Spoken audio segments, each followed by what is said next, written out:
Welcome to Postcast with the Utah Jazz blow out the New York Knicks tonight, winning their 7th straight and their 12th of their last 13 as the Jazz run away from the Knicks tonight as expected. Postcast is brought to you by the store at 600 South, I was there today, and 20th East, also located right here at the Gateway for you. Jazz win it tonight in commanding fashion. What jumps out to you? I guess not a lot, David, because we expected everything that happened out there on the floor. What really jumps out is the fact that the Jazz took care of business and did not let this be a trap game to the point where they let the Knicks hang around and for the most part, make a ball game out of it that they didn't deserve to have. This was a mental energy game of zero. You didn't use anything other than physical energy. How important is that for a team? I think it's healthy. When you've had some of the tough ball games the Jazz have had here in the last week and a half, where they've had to fight, grind in order to win, and they've done a very good job at that. But it's healthy to have one of these basketball games here where guys can just have a little fun, but take care of business. Did the Jazz play well? Were the Knicks awful? Where do you put this one? I think the Jazz did what they had to do with a team that was not prepared to play a team as talented as the Jazz. I thought that if push came to shove, the Jazz probably could have played better. But, with the combination that Quinn was able to put out there on the floor and Mudiay getting over 26 minutes of ball game here tonight. He deserved it because he did play well.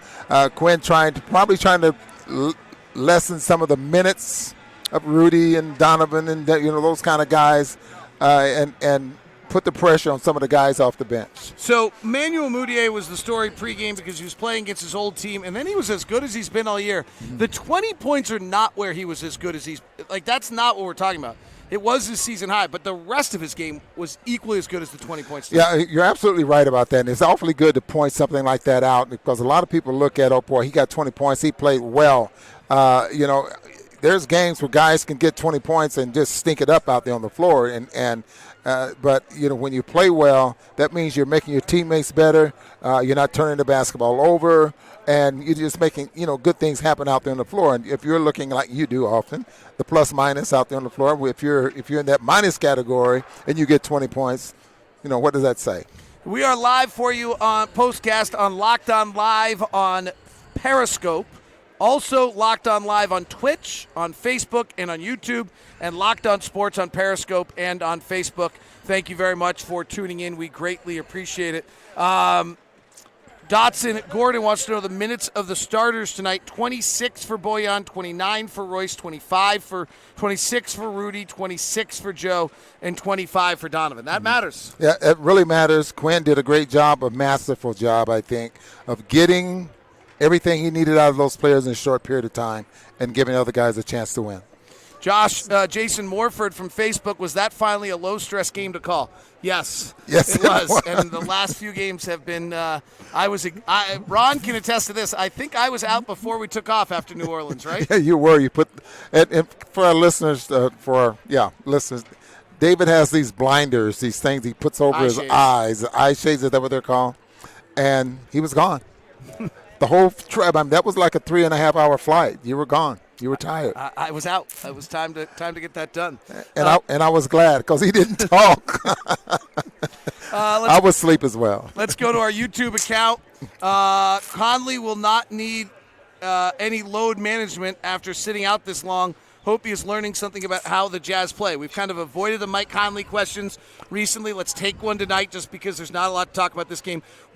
First of all, I think it was interesting for Mike to be away from the team for a week. He's done that very rarely in his career.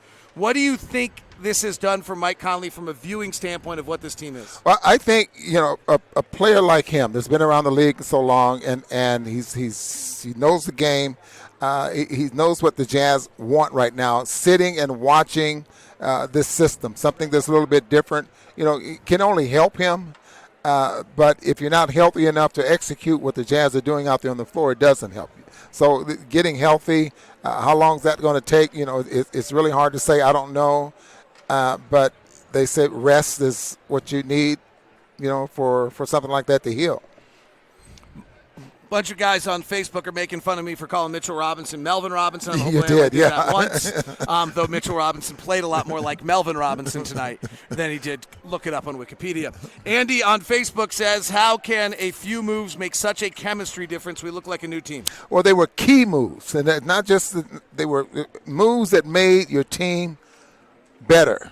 And you've used this analogy of George Niang going from small forward to a power forward that's made a tremendous amount of difference in what Quinn can get out of him and his game. I mean, he fits in. He's not that quick of foot, so he's able to stay in front of some of the power forwards defensively, and he can take advantage of how quick he can get his shot off for those three-point shots. And then Mudiay obviously is continues to get better. Jordan Clarkson comes in with a high-energy type player that can and what I like is a threat to have a big night. You know, he can go off on you. Craig on YouTube says, I can see Mudiay's development on the pass, on the dribble under the basket. It's interesting. I was talking to the New York people, Rebecca Harlow, and their radio voice, Ed, and that was kind of the play I talked about before the game. Like, he's doing this now, and then promptly the first play of the game, he does it out to a boy on three. So I was appreciative of that just on a personal level. PG Jazz on Twitch, just because I wanted to get our fifth format mentioned tonight. Also on Twitch, says thanks for the awesome calls. We really appreciate it. A few questions about Tony Bradley from Joshua on Facebook. What's your thoughts on what you're seeing out of Tony? Well, other than I'm like what I'm saying because I think he's getting better, but he's got to learn how to stay on the floor. He's got to learn if he's going to be valuable to this team. You know, some of the fouls that he's getting could put the Jazz in a terrible position if Rudy's in foul trouble there as well. You know, to the point where you'll have to put Rudy back out there on the floor when. If Tony can give him 12, 13, 14, 15 minutes a game, that would be crucial. But the important thing for him defensively is to be able to stay on the floor. Adam on Facebook, should we look at playing the five starters together and then a Mudiay, Conley, Clarkson, Niang, Bradley second unit? I mean, I think Mike Conley after 13 years is probably still somewhat of a starter in this league at $30 million. The one that's really interesting is Manuel Mudiay is just playing well enough it's going to be hard to take him out of the lineup, and that's a great credit to him because that chance of – by the way, how about that Nash dribble on the first play for Mudiay? I just want a little – thank you.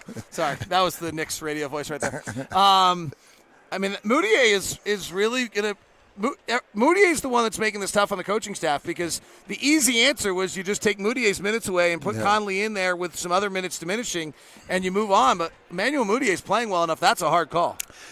You know, you look at this and say, okay, Conley's coming back and the Jazz are playing well, you know, and this is a luxury for Quinn to have so many options and things like this. This could turn out to be not that luxurious as you think, you know, but Quinn will figure it out, and sometimes things like this work out themselves, you know, maybe a little injury or something like that, or you know, to the point where okay, we got Conley, so we're not going to worry about it that much. And incidentally, I know you call that a Nash dribble. Nash made it popular. Right. That search dribble has been around a long time. Right. The coaching staff calls it the Nash dribble, so we listen to them enough. Hey, we got a bunch of really nice comments in the comment section about the job we're doing. We want to thank you. Our numbers have just been fabulous on this show. We super appreciate you jumping aboard and finding us and being a part of it and joining us live every night and the Postcast people that listen to us after the game. So we super appreciate that. You got some good questions there, too. And great questions, and the interaction's great, really fun. We really enjoy it. So thank you guys very much. Everybody's just hunky-dory happy when you win 7 in a row and 12 of 13. Have a good night.